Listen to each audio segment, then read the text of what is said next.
Hey guys, it's Tom here from Pro Direct Running. Welcome back to the channel. And today I'm very excited to be giving you a full review of an incredibly popular running shoe. This is the New Balance Rebel V4.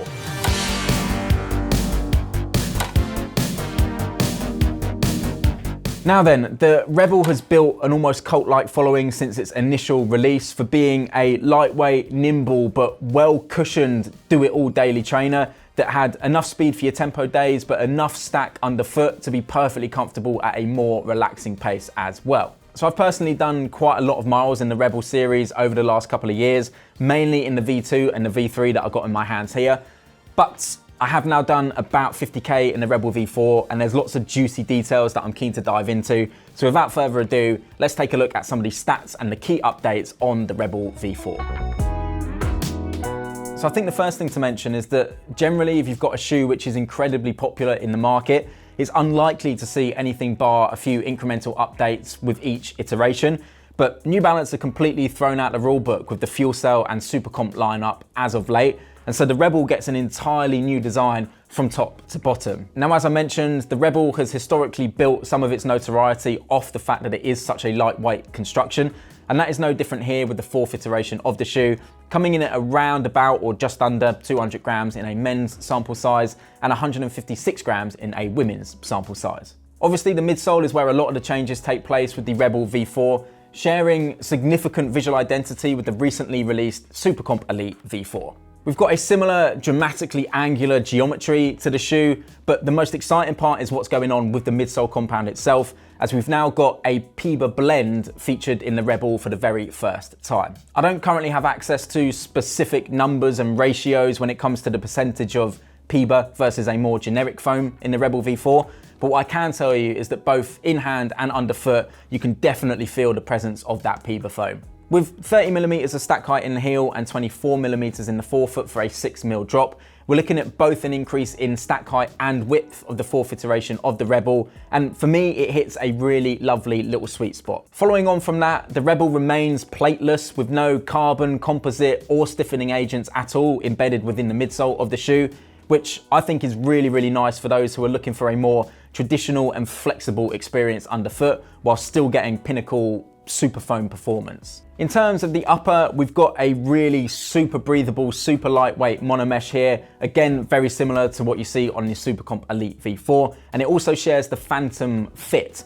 And aside from sexy midsole compounds, I think the upper, and more specifically the increase in both width and volume in the toe box and fit of the heel counter, is really where some of the biggest updates lie with the fourth version of this shoe. The tongue, although made from a very similar material to that which is found on the SC Elite V4, is fully gusseted, which is a really nice plus point for me. I found that the tongue just sits really well on top of the foot and it doesn't slip down inside of the shoe, which the SC Elite V4 has had a tendency to do in some of the sessions that I've taken it out on. Previous versions of the shoe were always great fun for me to run in, but I did struggle a little bit when it comes to sizing. I usually had to go up half a size, but that meant I sacrificed a little bit in the way of lockdown, purely because the shoes were built like a torpedo. Whereas now with the more accommodating fit of the V4, I think it really elevates it and makes it far more versatile and accommodating to more runners with different foot types. In terms of immediate first impressions then of the Rebel V4, when taking them out of the box for the first time, I was a little bit taken aback and thought maybe I'd been sent another pair of the SC Elite V4, purely due to how similar they look side to side at a quick glance. I'm personally a fan of this. I think it's really nice to have synergy across the range and to see trickle down elements from a top tier carbon plated shoe find their way into a far more affordable and democratic do it all option like the Rebel. The second thing that hit me is just how much of an update this is over the previous versions of the shoe. It looks beefier, it looks souped up on every level, and it now really looks like a shoe that I'd have absolutely no problems taking out for a long run fresh out of the box. Whereas with previous versions of the shoe, they were much more catered towards specific use cases. So shorter reps on the road, shorter runs, progression runs, tempo runs, that kind of thing. Whereas I'd have absolutely no issues going the distance in the Rebel V4. And finally, it's just a beautiful looking thing. I think you can't overstate how important it is to have a shoe that feels good to run in when you're hoping to run fast in it. And the Rebel V4 definitely does that for me.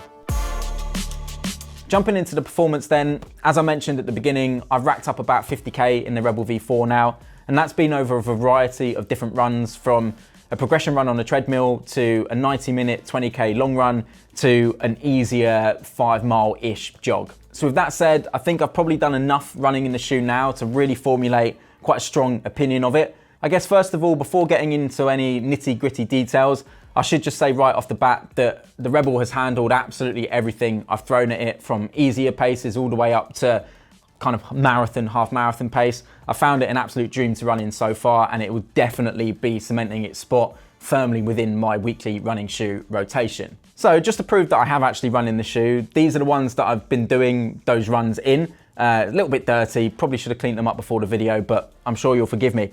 And I will say that I found the shoe to perform best when running at a steadier clip. So for me, anywhere from 4-minute Ks to 3:45 per K is where I found the Rebel to really shine. That's when I've noticed I get the most responsiveness back from the PIBA Blend midsole that we've got going on here.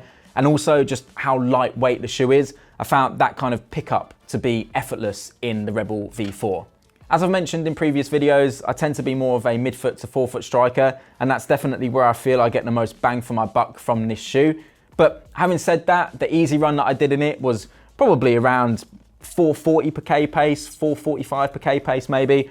And even then, when landing a bit more towards the rear foot, the softness and the compliancy of that foam, combined with the increased width that we've got going on here, made it feel very pleasant underfoot, very plush, but also inherently stable thanks to that widened base. On the long run, I did definitely have some reservations before stepping out the front door as to whether this shoe would be able to handle that much time on feet, or whether I'd start feeling a bit of premature foot fatigue or just general tiredness due to the lightweight construction of the shoe.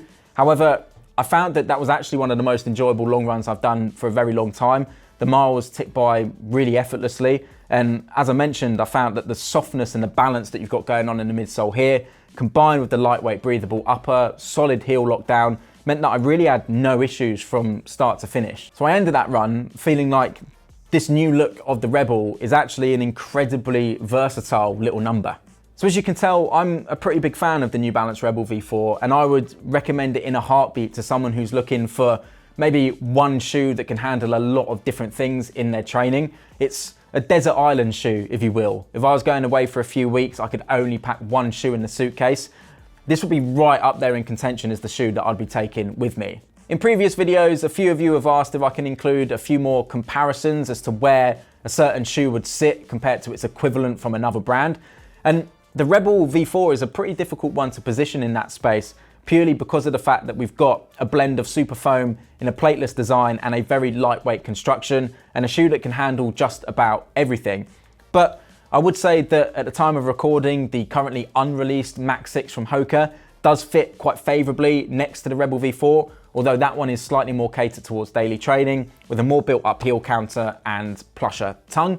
But for me, the shoe that stands out the most that you can kind of put side by side with the Rebel V4 from personal experience would be the Asics Superblast. Now, obviously the Superblast has much higher stack heights, it's a much higher price tag as well, but when it comes to super foam in a lightweight package with no plated or stiffening agent in there, and that's also inherently stable due to the width of the base of the shoe, I think the Rebel can really hold its own in that category against a shoe of such high caliber like the Superblast. So there we go, that's just about going to do it for this full review of the New Balance FuelCell Rebel V4. If you enjoyed today's video, please do drop a like, subscribe to the channel and turn your notifications on so you never miss a future running shoe upload. And let me know what you think of the updates to the shoe down in the comments below. If you want to get your feet in a pair, they are available right now at Pro Direct Running.